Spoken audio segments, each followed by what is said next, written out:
thought process around how the CC came about, because you waited until probably just the last minute to announce CC. What was going on? Oh yes, thank you very much. Many people do not understand that the CCC project is a citizen project. It is a people's project.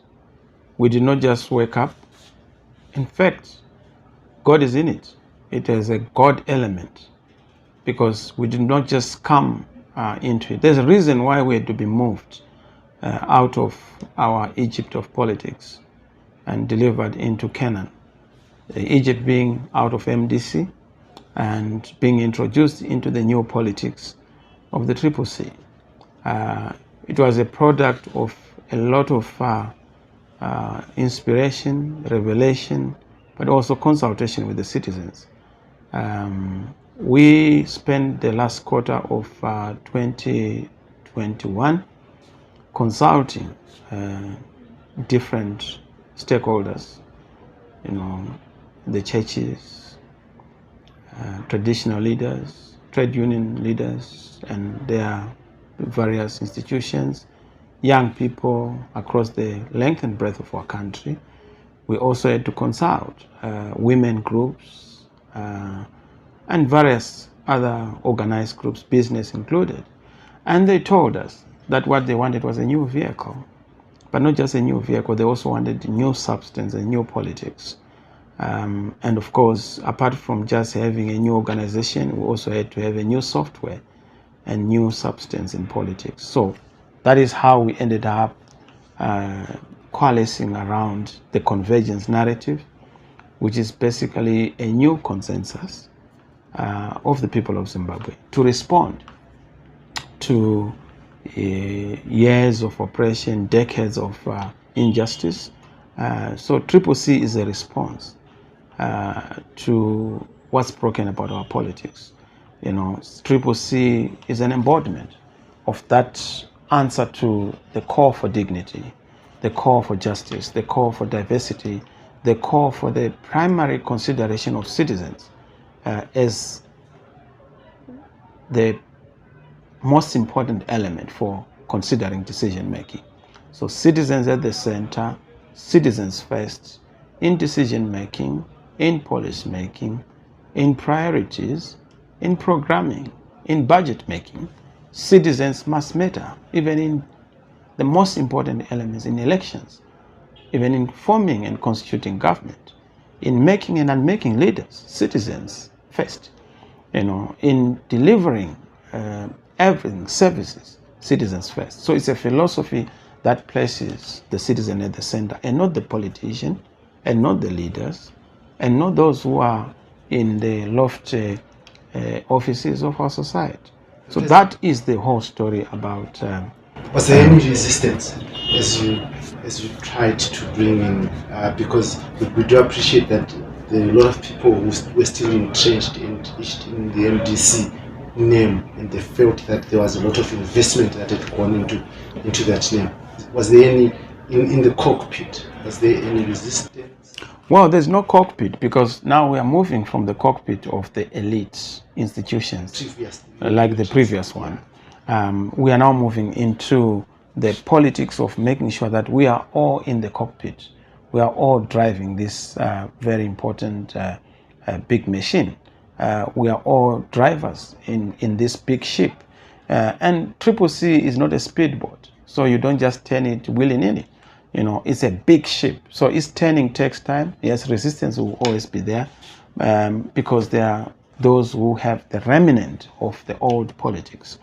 But I must say that when anything new is bound to be resisted, is bound to be fought, but it's not as easy as you would think. Taking people out of Egypt is easier, but taking Egypt out of the people is a very tough one. So you still have Egypt continue to linger on and to stay in people's minds, people's hearts, but we need a total metamorphosis, a transformation of the mind, of the heart, to have new politics, politics of engagement, politics of issues, politics of institutions, politics of ideas, not politics of personalities or big names, but big ideas. That's what we are building. We are building an institution, and I'm so happy that the progress has been fantastic. Of course, the colleagues in ZANU-PF are very jittery and scared because we are using new methods,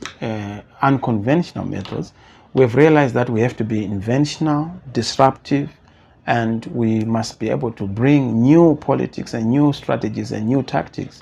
So they'll be talking about the so-called structures in the old scheme of how structures were or are designed, but we have a new form of structure. I mean, nothing stands without form, and there can't be form without a structure, and there can't be a structure without participants and players. And we do have a way of structuring ourselves, and we are so happy. We are dealing with a guerrilla government. It requires a guerrilla response. And at times, we don't necessarily have to tell them or show them who we are and what we intend to do. But we always catch them by surprise. Zimbabwe grounds. How did you feel stepping into Zimbabwe grounds with that response? It was a confirmation that indeed God is in it. We didn't have resources. Our colleagues in ZANU-PF and of course our state institutions, our police were trying to disrupt, and transport was not there. There was nothing, but we have now gotten used to this situation where we have nothing, but we end up with something big. So the big attendance at Zimbabwe grounds was humbling. It was also encouraging and emboldening, because we realized that there is a powerful force. Our God is with us, but also the people of Zimbabwe are with us. But more fundamentally, nobody, no human being or no human force can stop an idea whose time has come. And clearly, the time for change.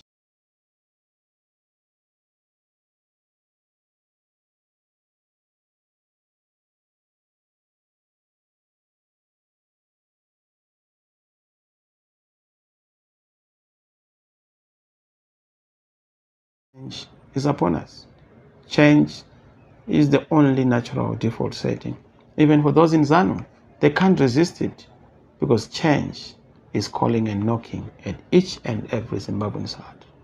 You took a huge gamble with White City, Bulawayo, and it paid off. How was Bulawayo's response to you?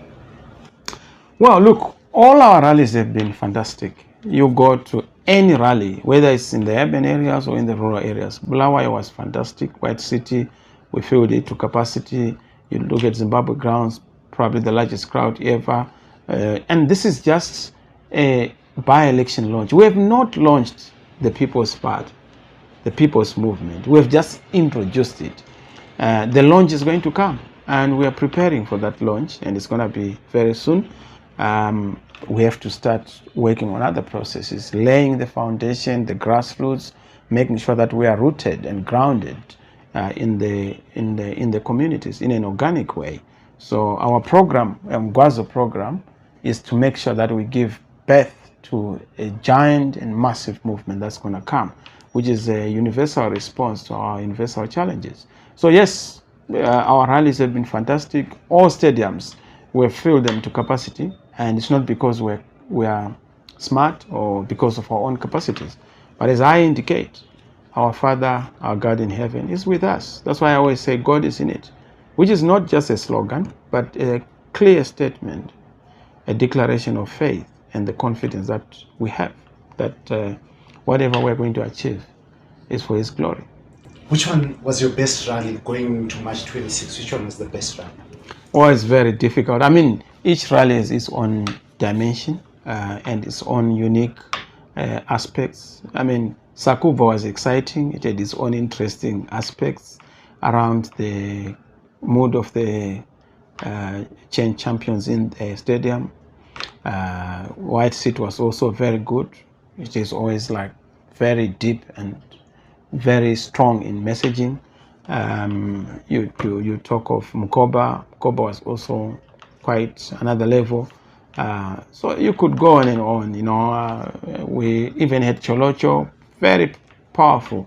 The determination of young people, the determination of old women, young women, the determination of old men, pensioners, young men, to make sure that Zimbabwe achieves change across the tribal divide, across racial divide, tells us that change is unstoppable, and nobody can stop change. Maybe just your political career. I see this pictures. Just talk to us about your political career. How has it been until getting before the CC, then getting to the CC? How has it worked? Well, it has been a very humbling experience, because we've moved a long road, but there's no easy walk to change, to freedom, to transformation. We've been in different stations of service as government ministers, as parliamentarians, but also in communities, in youth leadership. But as for myself, I'm more humbled, because it's not so often that you would have a single individual being able to serve in the different 3 branches of the state. I've served as a member of parliament, so I swore an oath to serve this beautiful country as a member of parliament for many years, and I did, including serving and representing Zimbabwe at the ACP EU in Brussels. I've served as a minister of ICT. I've also served as an advocate in the superior courts, representing different clients. So being active in the legislative branch, in the executive branch, and of course in the parliamentary branch, and more fundamentally, I've also sworn, holding the Bible to serve my God, when I did my pastoral studies. So it has been a unique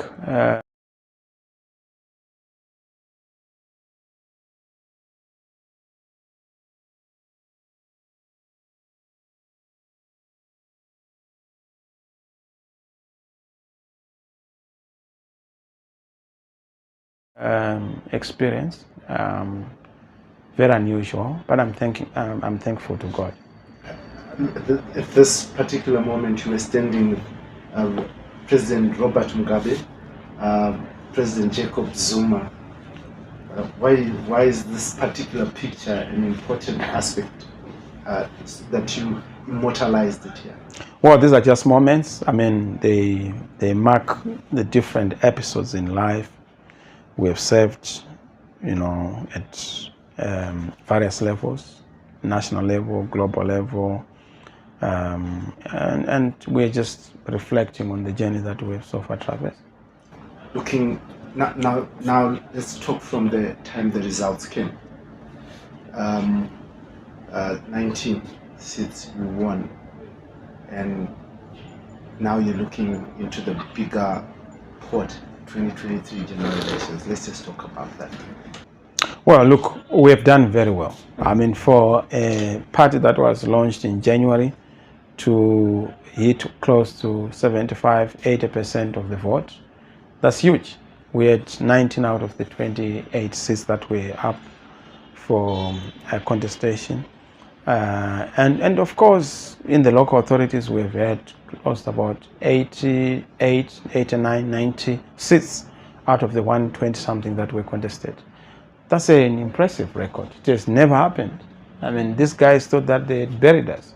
Little did they know that they had actually planted us, and we've germinated, we are flourishing, and we are blossoming, and we're budding flowers now, and I can tell you that the fruit is going to be realized very soon, and Zimbabwe will enjoy. 2023. What is your prediction? What are you looking for? What are you looking at? Plus 65%. We just want to make sure that we don't repeat the mistakes of the past, where we won by a small margin, because those who do meticulous verification can actually verify you out of the contest. So we want to make sure that there's a wide margin, and we want to make sure that we win, even if they rig. So winning in a rigged election, winning strong, winning big, and a very wide margin. That's what we're working on. The people are with us, and God is in it, and we are so excited that we are building a new great Zimbabwe. We are really excited that the citizens have embraced their project, and they know that what we mean when we say citizens first and citizens at the center is that they must be driving this whole process. The leaders are just but accessories to the main effort to steward this struggle forward. So the citizens are in charge, and citizens will deliver victory. So I look at 2023 as a year of citizens' victory. Is it possible? It has happened before. The key thing is that victory going to be secure, and is that victory not going to be backslidden? But I can assure you that once bitten, twice shy, we are putting every effort into place to make sure that the people's victory is guaranteed, and say citizens' victory cannot be reversed.